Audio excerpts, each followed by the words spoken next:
सत्संग से ये लाभ होता है कि कई बार हम जो वास्तविक बात होती है उसको समझ नहीं पाते। वचन हालात के अनुसार कहे जाते हैं और हम उसको दूसरे अर्थों में लगा लेते हैं। एक बात के कई मायने निकल जाते हैं। लेकिन बार बार सत्संग में आने से ऐसी अगर कोई बात होती है तो भ्रम का मिटना और उन चीज़ों को समझने में बड़ी आसानी आ जाती है।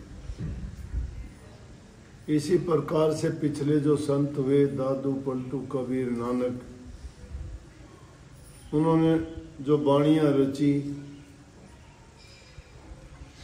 और बाद में वाणी के गाने वाले या उनको किताब का रूप देने, छापने में या उनके लिखने में कोई त्रुटि जो रह गई, उस त्रुटि को निकाल नहीं पाई।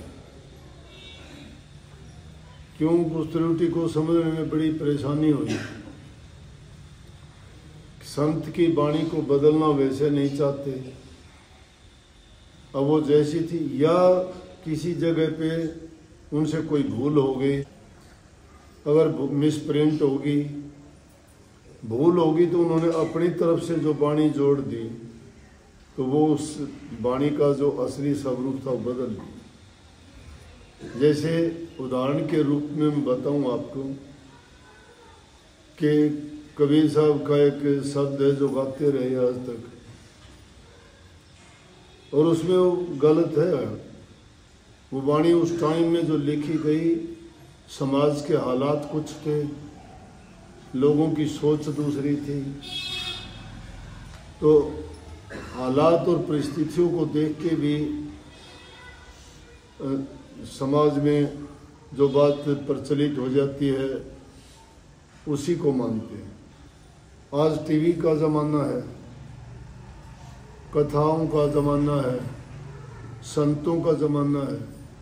वो ज़माना ऋषियों का था, साधु फकीरों का था, पीर औलियाओं का था। अलग अलग तरीके से अलग अलग धर्म मजहब बने हुए थे, उनके तौर तरीके भी अलग थे। तो उसमें कबीर साहब की, मेरा मतलब था कबीर साहब की उस वाणी की त्रुटि तो नहीं कह सकते उसको, उन्होंने जो उस वक्त में बात प्रचलित थी वो कही। तो शब्द है, शब्द तेरा दर्द अनूठा रे, हारे कोई जाने बिरला साध, शब्द तेरा दर्द अनूठा रे। ये शब्द है कि शब्द तेरा दर्द बड़ा अनूठा है। वाणी की मैं व्याख्या नहीं करता, मैंने बताया है। लेकिन इसी के दूसरा जो उनका कली कहो, दूसरा पैरा कहो, उनमें जो वाणी लिखी, उनमें उनने लिख रखी है, रांडी ढांडी ना तजी, सेनर कौआ काग। गाने में क्या कहते हैं, मैं कभी से सुनता आया कि रांडी ढांडी ना तजी, सेनर कौआ काग। आप भी सोच के देखो, आज के टाइम में गऊ को हम माता कहते हैं, ढांडी कैसे कह दोगे उसको? मातृशक्ति को, माताओं बहनों को, गलत लफ्ज है ना, लेकिन उस जमाने में कहीं नहीं है, वाणी में है। मैंने वास्तविक तो नहीं देखी, लेकिन गाने में सुनते आए कभी, हमेशा से ये बात, रांडी ढांडी ना तजी। और फिर आगे कहिए सेनर कौआ काग, कौआ भी काग भी, दोनों बात एक लाइन में कैसे कह दी। लेकिन गाना में खूब गाया करते, अंधे होके गाया करते। अगली लाइन थी, बलक पुकारा तज दिया, थी कोई पिछली लाइन, तो उसका पूरा अर्थ हो गया। लेकिन मैंने बार बार सुनी तो मेरे को ये अच्छी नहीं लगी। मैंने आज के हालात के अनुसार वो फिर बदल दी। मैंने रांडी ढांडी के बजाय कह दिया मेरी तेरी ना तजी, उसका स्वरूप बदल दिया है। किसी को ऑब्जेक्शन नहीं होगा इस चीज में। पूरी शिक्षा से भरी हुई चीज है, जो एक भक्त को भक्ति के मार्ग पर चलने वाले के लिए बहुत जरूरी चीज है, वो भरती उसमें कि मेरी और तेरी तज दो। किसी चीज पे मेर करते हो तो बंधन है, तेर करते हो तो क्या हो गया कि आपस में हमारा विरोध हो जाता है कि ये तेरा है, ये मेरा है, ये तेरा है, ये मेरा है। नहीं, जो कुछ है वो तेरा है, मालिक का है, अपना क्या है दुनिया में। इसलिए मैंने उसको बदल के कर दिया कि मेरा तेरी ना तजीर सेनर कई ये काग। जिन्होंने मेरा तेरी नहीं तजी तो भगत तो क्या इंसान भी नहीं, वो तो काग जैसे हैं। काग का मतलब जिनकी काग जैसी करनी है। काग क्या काम करते हैं? दूसरे पक्षियों को परेशान करते हैं।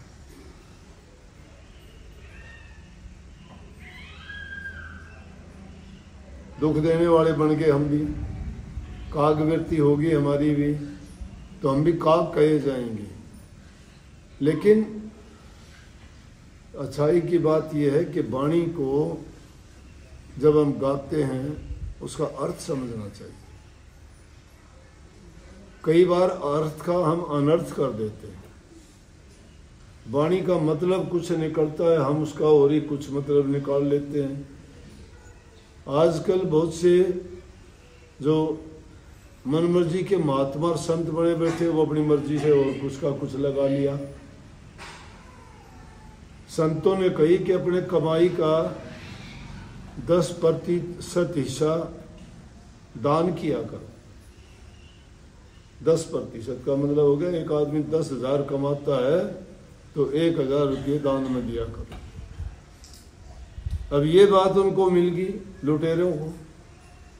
गुरु बन के बैठ गए, पल्ले कुछ है नहीं, कोई ज्ञान नहीं, ध्यान नहीं, तप नहीं, साधना नहीं, भक्ति नहीं, जुक्ति नहीं, कोई युक्ति नहीं, कोई समझ नहीं, कोई अकल नहीं। अकल उनकी चली किस चीज पे? लूटने के लिए। भोले जीवों को कह दिया भोले जीव है। जैसे अब आए एक गरीब आदमी बेचारा, मजदूरी करता, ड्राइवर है, पैसे लेके आया कि ये सेवा है, उसकी माँ साथ में। ये है सत्संगी, ये है करनी सच्चाई वाली। इन लोगों के कुर्बान जाना चाहिए हमने। रोटी मुश्किल से कमा के खाते हैं।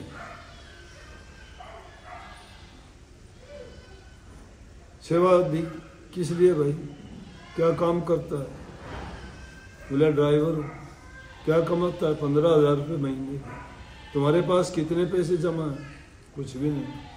ये क्यों दे रहे हो मुझे? ना जी रख लो। कितने प्यार से, कितने उसकी माँ के। ऐसे लोगों का कुर्बान जाना चाहिए। ये है भक्ति का रास्ता। ये जिस इंसान के पास है, जो सीख जाता है भक्ति, इससे अलग नहीं है कोई। एक छोटा सा बच्चा पैरों से नंगा सामान बेचता फिरता भूगड़े।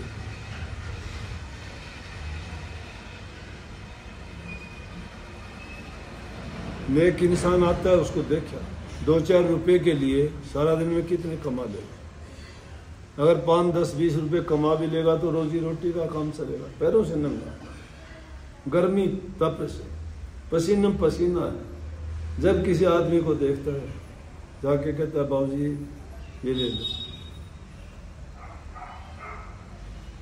जिनका पेट भरा हुआ है उनको नहीं पता उसको क्या दो।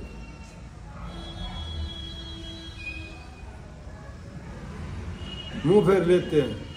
बोलना तो दूर की बात, मुंह फेर लेंगे, निकल जाएंगे। बाबूजी गाड़ी में बैठे हैं, अच्छे कपड़े पहने, किसी चीज की कमी नहीं है। इसलिए कही कि जिसके पैर न फटी बीवाई हो, क्या जाने पीर पड़ा। दूसरे की पीर को, दुख को कौन समझ सकता है जिसे जो इस हालात से नहीं गुजरे।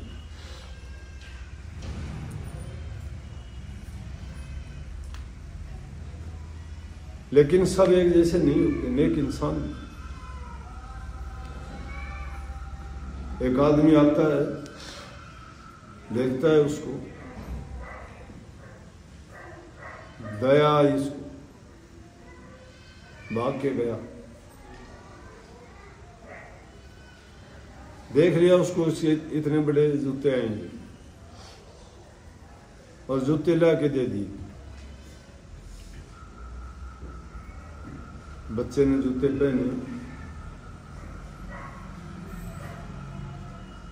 और पहन के कहता, बाबूजी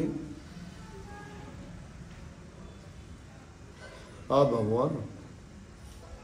उसने कहा, नहीं भगवान नहीं, मेरा कुछ ना कुछ तो है आपका, क्योंकि भगवान के बिना ऐसा कोई कर नहीं सकता। जो आदमी अच्छा काम नहीं करता, नेकी नहीं करता, दूसरे के दर्द को नहीं समझता, कैसी भक्ति है। इसलिए दिल में दया प्रेम, ये जिसके पास है उसके पास भक्ति है। दुनिया में कोई की चीज साथ लेके कोई जाने वाला नहीं है, सब यहीं रहेगा। दो ही बात होंगी, या तो दे के जाओ नहीं छोड़ के जाओ, या तो दे के जाओ नहीं छोड़ के जाओगे, सारी चीजें यहीं पे। और दूसरी बात यह है कि नेक काम करने वाला परमात्मा नहीं तो परमात्मा के करीब है वो, परमात्मा से मिलने का सबसे सरल रास्ता है वो। जिसका ऐसा कोमल हृदय है, जो दूसरे के दुख दर्द पीड़ा को समझता है, वो समझो कि परमात्मा के करीब है, परमात्मा के गुण उसमें है। क्रूरता नहीं होनी चाहिए आदमी में। जब दूसरे की मदद करोगे, दूसरे की सहायता करोगे, सबसे प्यार करोगे, अच्छा बर्ताव करोगे, वाणी से किसी को सुख दोगे, समझ जाना कि तुम जिस रास्ते पे चले हो तुम्हारा रास्ता सही है, मंजिल को जरूर पालो। बात थोड़ी ऐसी थी, इसलिए बोलने में मुझे कठिनाई हुई, क्योंकि आदमी जब ऐसी बात देखता है तो वह तस्वीर आंखों के सामने आ जाती है। इसलिए भाई नेक काम किया करो, दूसरे पर दया किया करो, तुम्हारे से हो सकता है तो उसका भला किया करो। आज घरों में नहीं देखते, अरे आज शादी होती है दूसरे दिन चले जाते हैं। एक लड़की को लेके अभी उसकी माँ आके कहने लगी कि उसको मैं लड़की को वहां भेज दूं, वहां भेज दूं। अब एक उम्र के बच्चे हैं, तुम पढ़ा के क्या बनाओगे? परवरिश बच्चे की तो प्यार से की जाती है। माँ बाप अगर अपनी छां में बच्चे को रखता है, अच्छी शिक्षा देगा। तुम एक पढ़ाई को सब कुछ मान बैठे हो, और अगर उसको छोड़ दिया उस पढ़ाई में, और या तो उसके कई बार मैं ऐसे हालात देखता हूँ, बच्चों के नंबर नहीं आते, अच्छे नहीं आते, अच्छा नहीं कर पाते, तो या तो दिमागी रूप से विकसित हो जाते हैं, या कई बच्चे सुसाइड तक कर लेते हैं, या कई जो बीच में छोड़ के ना इधर के रहते हैं ना उधर के रहते हैं। जो पढ़ने वाले बच्चे उनको कहीं भेजने की जरूरत नहीं। लाल बहादुर शास्त्री को कहाँ भेजा था? कोचिंग लेने गया था वो। जब माँ बाप खुद पढ़े लिखे, अपने बच्चों को थोड़ा टाइम घर में दिया करो। जो कोचिंग में उनको 4 घंटे में नहीं पढ़ा सकते, तुम उसको आधा घंटा में सब कुछ करा दोगे। तुम्हारी बात जो मान लेंगे, उनकी बात थोड़ी मान सकते। ये नहीं पता कि वहाँ क्या खाना मिलता होगा, कैसा व्यवहार होता होगा, कैसे बच्चों के साथ रहते होंगे, और आदमी की क्या नजर होगी उन पर। मैं मेरे विचार कहता हूँ, शायद आपको अच्छी ना लगे, लेकिन मैं तो ये कहता हूँ कि बच्चों को जो संस्कार हम घर में रख के दे सकते, बाहर नहीं मिलेगा। तुम कहीं बाहर या कहीं दूसरी जगह जाते हो, साथ लेके जाओगे। अब ये बच्चों को दूर पढ़ाने से, छोड़ने से, आज स्कूल में पढ़ता है, कल कॉलेज में पढ़ेगा, हॉस्टल में जाएगा, ट्यूशन में चला जाएगा, उसके बाद नौकरी कहीं करेगा, बाहर चला जाएगा। तुम्हारा क्या लेना देना? क्या रिश्तेदारों का लेना देना? उसको नहीं पता तेरा कौन मामा है, कौन फूफा है, कौन बुआ है, कौन तेरा क्या लगता है। कहाँ से उसमें सामाजिकता आ जाएगी? कोई लेना देना नहीं। बच्चा घर में रख के अगर अच्छी तरह रखोगे तो मैं कहता हूँ उससे भी ज़्यादा पढ़ा लोगे। तुम्हें अच्छी लगे तो बात मानियो, ना अच्छे लगे तो बेशक भेज देना। मन तो मेरी समझ की बात कही है। सबको आशीर्वाद भाई।